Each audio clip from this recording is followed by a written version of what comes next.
Welcome everybody to Big Duke Aviation, where we fly for barbecue as much as we can, as long as we can afford it.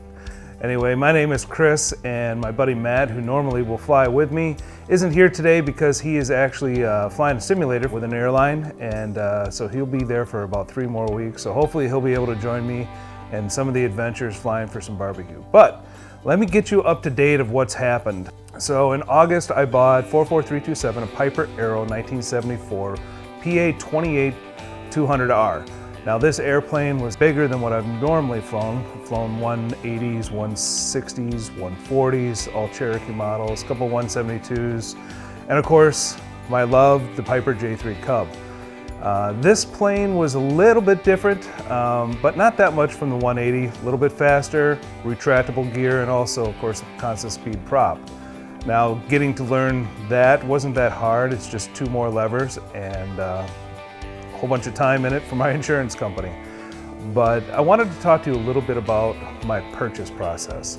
Now, buying an airplane, of course, is a huge expense for most people, and it was for me.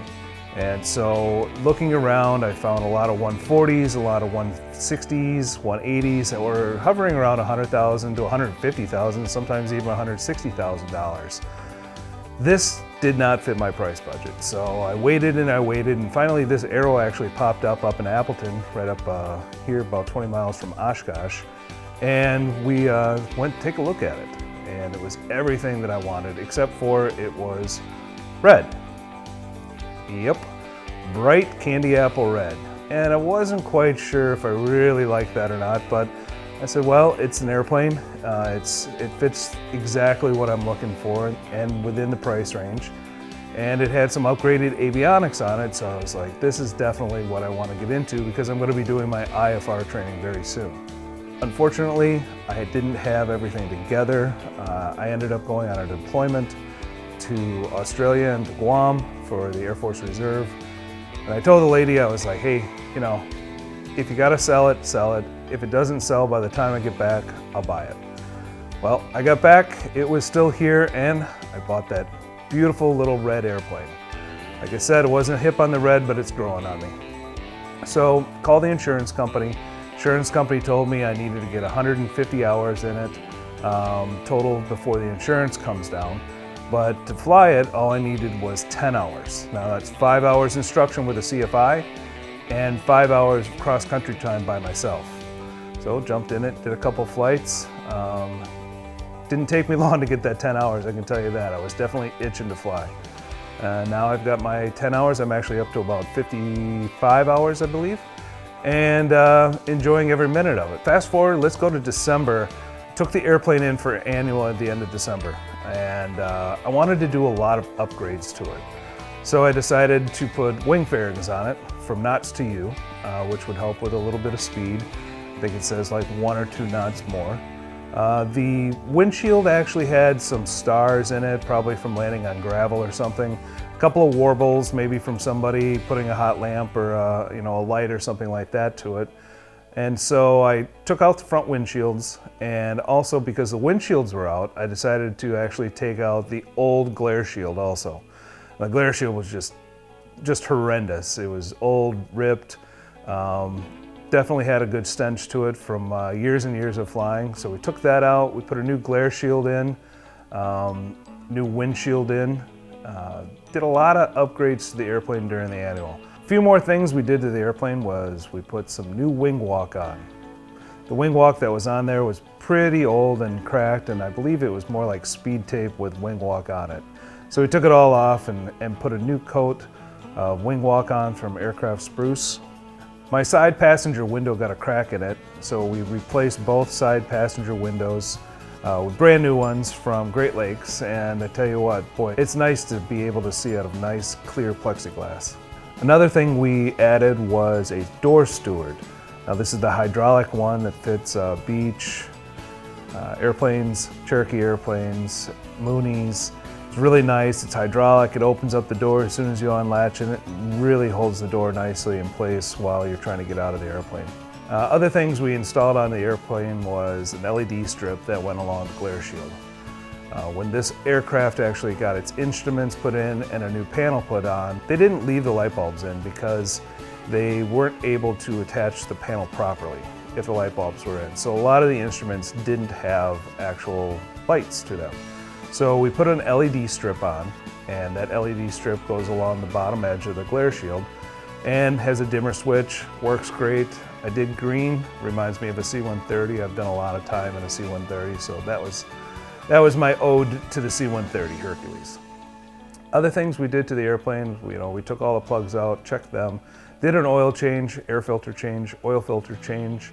The right main was actually pretty beat up, so I decided to put a new tire and tube on that also. Other squawks that I had with the airplane was the switch for the left main was broke. And when I put the gear up, the left main light always was on. I shouldn't say always, it would go off every once in a while. The gear was up. It actually happened a couple of times my last couple of flights. So I wanted to get that checked out. My mechanic found that the switch for the gear up's position was cracked. So we ordered a new one of those and put one of those on. We also put the plane on jacks. This was after we put the switch in, and cycled the landing gear just to make sure everything worked properly. Finally, one of the biggest things I did to the airplane was I actually sent the prop in for overhaul. Now, I wasn't sure what that was actually going to cost me. I was told between $2,000 and $8,000 depending on what has to get done.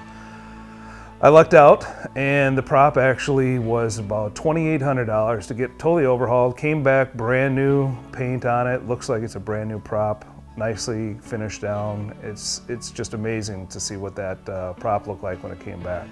And one of the other final things I did was Pipers have an issue with their cowls. They crack all the time, the paint cracks I should say.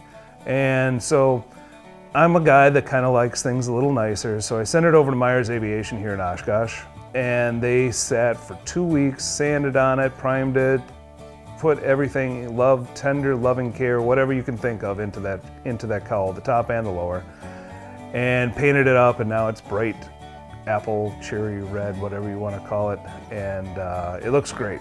Can't wait to be able to get out and fly it again soon. Being that I'm going to go for my IFR, I wanted to send it in for an IFR certification because it wasn't my plane prior, and I wanted to make sure everything was according to all standards and FAA regulations. So I took it to 3 places actually. So this is a learning experience. When you take something somewhere and you feel that the mechanic doesn't know what he's doing, or it might be a little bit shady, don't take it there. Take it to somewhere reputable that you know the job is going to get done the first time right, and you won't have anything to worry about. So I took it to 2 places. One place told me the transponder wasn't broadcasting at a wattage that it should, and then the other one couldn't get the pitot-static tube to actually get enough pressure in there. I ended up taking it up to Jet Air in Green Bay, and funny thing was the transponder was transmitting just fine, and he got the pitot-static tube or the pitot-static line to get pressurized, and he could check altitudes. So like I said, be careful, do your due diligence, find the right mechanics, find the right instrument people, make sure you get it done right, because it's your life that depends on it. So fast forward to now, where are we going from here? I don't know. Thinking about going down to Nashville for some Nashville barbecue. I'm also thinking about going to WACO Kitchen. They seem to have a nice breakfast there. Might take an early morning flight. Leave us a message in the comments and let us know where we should go. We're a little picky, but barbecue's barbecue, and if it's good, we'll eat it. So I want to thank everybody for watching this video and tuning into our channel. Make sure you click and subscribe to our channel and like this video. You could also follow us on Instagram and see some of the other behind-the-scenes things that go on with us. Soon we're going to be taking off to great barbecue adventures, and we can't wait. Until Matt gets back, I might go on a couple myself, but definitely tune in and see where we're going. Thanks for watching, and blue skies.